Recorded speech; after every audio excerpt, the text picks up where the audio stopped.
आज हम आपको पर्यावरण के बारे में बताना चाह रहे हैं। पर्यावरण, सबसे पहले पर्यावरण की जो डेफिनेशन है वो देखो अलग अलग लोगों ने अलग अलग तरीके से दी है। कुल मिला के अगर हम कहें जो हमारे चारों ओर घिरा हुआ एक आवरण है उसको हम पर्यावरण कह सकते हैं सिंपल तरीके से, या जीवधारियों को प्रभावित करने वाले समस्त कारकों का योग आपका पर्यावरण है। यानी कि जो जितने भी जीवधारी हैं उसमें जीवधारी में आपके पेड़ पौधे भी आते हैं, जंतु आते हैं, वनस्पति आते हैं। तो इनको जो चारों ओर से घेरे हुए हैं समस्त कारक जो इनको प्रभावित करते हैं वो उनका समूह आपका पर्यावरण कहलाता है। अब पर्यावरण के घटक कितने होते हैं, किन किन से मिलकर पर्यावरण बनता है, उनको अलग अलग अगर करना चाहें तो पर्यावरण को अलग अलग करेंगे तो 3 पार्ट बनेंगे उसमें।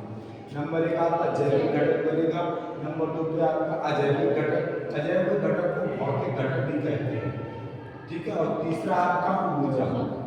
तो जैविक घटक जो आपका है इसको फिर हम 2 भागों में बांट सकते हैं, पादप घटक और जंतु घटक, क्योंकि जैविक में 2 आ जाएंगे, पादप भी आ जाएगा, जंतु भी आ जाएगा, इनसे मिलकर पर्यावरण बना। दूसरा आपका अजैविक घटक, इससे कैसे पर्यावरण बनता है, जैसे वायुमंडल है आपका, वायुमंडल भी पर्यावरण में, आपका जलमंडल है, चाहे नदी का जल हो चाहे महासागर का जल हो, वो भी पर्यावरण का एक पार्ट है। इसी प्रकार से स्थल भाग, कहीं आपका रेगिस्तान है, कहीं आपका समतल जमीन है, कहीं पहाड़ है, कहीं आपका और तरीके की भूमि है, तो स्थलमंडल इनसे मिलकर भी पर्यावरण। तीसरा पर्यावरण में जो आपका घटक है उसको हम ऊर्जा कहते हैं। ऊर्जा जो आपकी सूर्य से ऊर्जा आ रही है वो ऊर्जा शामिल है।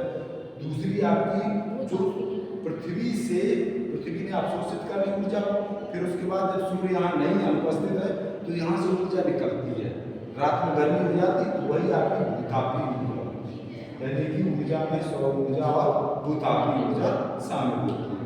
अब आपको बता दें कि पर्यावरण को पर्यावरण के कितने प्रकार होते हैं, तो पर्यावरण के यही 3 प्रकार है। यानी पर्यावरण की अगर संरचना करें तो 3 प्रकार का पर्यावरण होता है। जैविक पर्यावरण, ये आपका जैविक घटक था यहाँ पे, अब यहाँ पे आ गया जैविक पर्यावरण। अजैविक पर्यावरण जिसको भौतिक पर्यावरण। तीसरा जो ऊर्जा वाला था वहाँ ये आपका टाइप बदलेगा तो यहाँ आ जाएगा सामाजिक सांस्कृतिक पर्यावरण।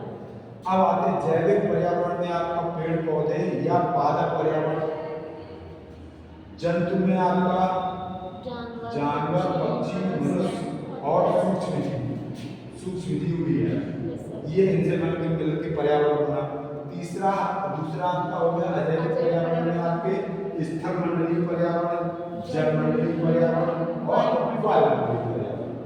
इसमें सामाजिक सांस्कृतिक पर्यावरण में आपके कई पार्ट हो जाते हैं, जैसे आपका आर्थिक पर्यावरण, मनोवैज्ञानिक पर्यावरण, सामाजिक पर्यावरण, औद्योगिक पर्यावरण, राजनैतिक पर्यावरण और सांस्कृतिक पर्यावरण।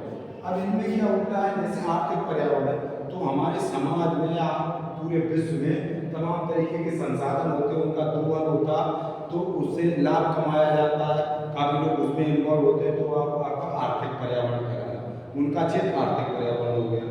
मनोवैज्ञानिक पर्यावरण में जैसे बुद्धि है, विचार है या आपका चिंतन है, इनके द्वारा जो एक पर्यावरण बनता है उसको मनोवैज्ञानिक पर्यावरण कहते हैं। इसी प्रकार से सामाजिक पर्यावरण में आपका समाज में लोगों के द्वारा जो अंतःक्रिया होती है, जातियों के बीच अंतःक्रिया होती है, धर्मों के बीच अंतःक्रिया होती है, इनके बीच में जो अंतःक्रिया होती है समाज में उसको हम सामाजिक पर्यावरण कहते हैं। तो कहीं समाज गंदा होता, कहीं अच्छा समाज होता, कहीं शिक्षित समाज होता, कहीं आपका बिना पढ़ा लिखा समाज होता, तो क्या आपका सामाजिक पर्यावरण। इसी प्रकार से औद्योगिकी पर्यावरण में आपका जो वैज्ञानिक प्रविधियाँ होती हैं, वैज्ञानिक खोजें करते हैं, वह यंत्रों का जो यूज किया जाता है, जैसे हम मोबाइल का यूज करते हैं, तो ये आपका कैसा हो गया, प्रौद्योगिकी पर्यावरण हो गया, ठीक है। इस समय मोबाइल का बिना काम नहीं चल रहा तो प्रौद्योगिकी पर्यावरण हो गया। तीसरा राजनीतिक, नेक्स्ट है राजनीतिक पर्यावरण, कैसे आदमी दूसरे व्यक्ति पर शासन चलाता है, तो इसका एक सिस्टम होता है, या जैसे लोकतंत्रात्मक व्यवस्था है या कई पार्टियां मिलकर एक सरकार चलाती है, तो यह आपका राजनीतिक पर्यावरण है। इसी प्रकार से सांस्कृतिक पर्यावरण में कला है, साहित्य है या धर्म है या जो प्रथाएं हैं या जो हमारी कुरीतियाँ हैं, उनके साथ में जो समाज बनता है वो हमारा सांस्कृतिक पर्यावरण कहलाता है। इस हिसाब से आपने देखा पर्यावरण एक ऐसा टॉपिक। अब ये सब पर्यावरण क्या हो रहा है, प्रदूषित हो रहा है, तो इसकी हमें शिक्षा भी जरूरी है, कैसे ये प्रदूषण से मुक्त रहे, क्योंकि ये हमारा पर्यावरण अगर प्रदूषित हो गया तो हम लोग प्रदूषित हो जाएंगे और इसके हमें दुष्परिणाम भोगने पड़ेंगे। इसलिए पूरे पर्यावरण को शिक्षा के माध्यम से आम लोगों को पढ़ाना है और उसके बाद पर्यावरण की सुरक्षा करना है, उसको गंदा नहीं होने देना। स्वच्छ पर्यावरण होगा तो स्वच्छ मानव होगा। ठीक है।